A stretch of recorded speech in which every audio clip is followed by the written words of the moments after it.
The Batman has been on my radar ever since the first trailer dropped back in 2020. It was dark, gritty, and showed a younger Batman who had no issues with brutalizing his enemies. The most recent trailers also hinted that old-school detective work will play a large role in the story. It's been since 2012's The Dark Knight Rises that we've had a movie dedicated solely to Batman without other heroes in the mix. We are finally getting a story that isn't connected to some larger expanded universe. And with writer-director Matt Reeves at the helm, I think the Caped Crusader is in good hands. So here are 3 reasons why I'm excited for the Batman. Yes, it's time to talk about the sparkly vampire himself, Robert Pattinson. In all seriousness, the guy is crazy talented. If you haven't seen my review of The Lighthouse, I'll leave a link in the description below so you can check it out. But it's actually The Lighthouse that convinced me he could portray a complex and dark character like Batman. Before seeing that film, I didn't quite know how to feel about him in the role. I had only seen him in the Harry Potter series, and he was good in the role, but came across as frail and unimposing. Now, I know Harry Potter was a long time ago and he's grown up now, but even seeing him in the suit, he looks sort of tiny, especially compared to the Batman of the past. Batman doesn't necessarily need to look like a bodybuilder. I mean, he is supposed to be more of a detective, of course, but the physicality is a huge component to the character.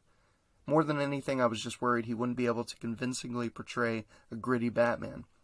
But then I saw The Lighthouse, and I'm not just convinced that Pattinson will pull it off, but I think he has the potential to go down as one of the best Batman ever, maybe even rivaling that of Christian Bale.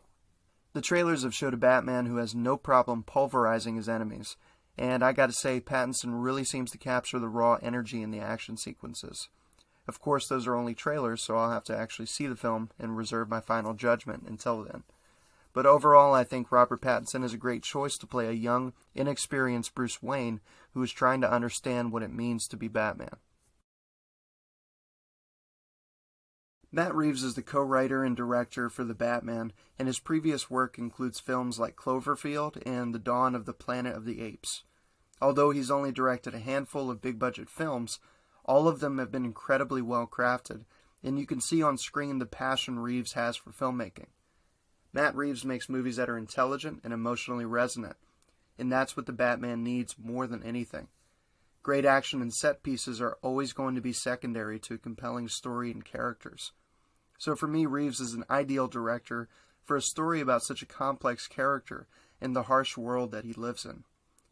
Interviews with Reeves has said he wants to make a film that focuses more on the psychological aspects of Batman's character. He also seems to be taking inspiration from character studies like Taxi Driver and noir thrillers like Seven. Reeves seems to understand the character in a deep way, and for me personally, his vision of Batman is exactly what I've been wanting to see. There also seems to be more emphasis on the fact that Batman is the world's greatest detective. As much as I enjoy the other film iterations of Batman, they almost always resort to punching their way out of bad situations, instead of finding clever ways to outwit their opponents. Having a Batman who is brought back to his detective roots is a welcome change from modern action-heavy films. Now, it's not that I'm opposed to action, quite the contrary, but when you have such a dense character, he should be the focal point of the story. I think Matt Reeves gets that, and I can't wait to see what he has in store.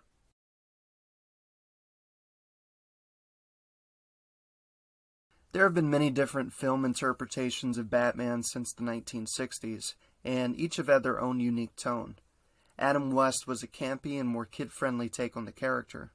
Tim Burton set the stage for modern superhero movies with Batman and Batman Returns, which were darker but still retained some of the comic book quirkiness. Joel Schumacher went completely over the top in the goofy department. Christopher Nolan brought the most grounded version of Batman, which retained all the darkness of Tim Burton, but none of the silliness. And Zack Snyder showed an older, more jaded Batman who enjoys beating the mess out of his enemies. Now, I love each of these iterations in their own way, except for Batman and Robin. But for me, the darker and more grounded takes on Batman are the ones that most resonate with me. When I saw the trailer, I could tell the film was going to be more in line with Nolan's Dark Knight trilogy, but showed an aesthetic that sets it apart from other films. It reminded me of the Arkham series of video games, which just happens to be my favorite version of Batman ever. Those games perfectly captured what a Batman story was supposed to be. It was very dark, very gritty, contained a lot of detective work and action, but still had a fun side to it as well. On an aesthetic level, the games also showcase the bold Art Deco style architecture of the 1950s, combined with old Gothic churches and statues. I don't know if Matt Reeves has played the games, but either way he seems to have taken the absolute best qualities from the best interpretations of Batman and added them to his story. And we'll have to wait until March 4th to see the final result, but I have hope that this could be one of the best Batman films to date. So those are 3 reasons why I'm excited for the Batman. I really hope this movie turns out good. I've tried not to hype myself up too much, but I honestly can't help it. I've got a good feeling about this one. If you enjoyed the video, please throw a batarang into the like button, and consider subscribing to the channel if you want to see more videos like these. Don't forget to hit the bell icon and turn on all notifications so you can be notified when I post new videos. Thanks for tuning in, and I'll catch you later.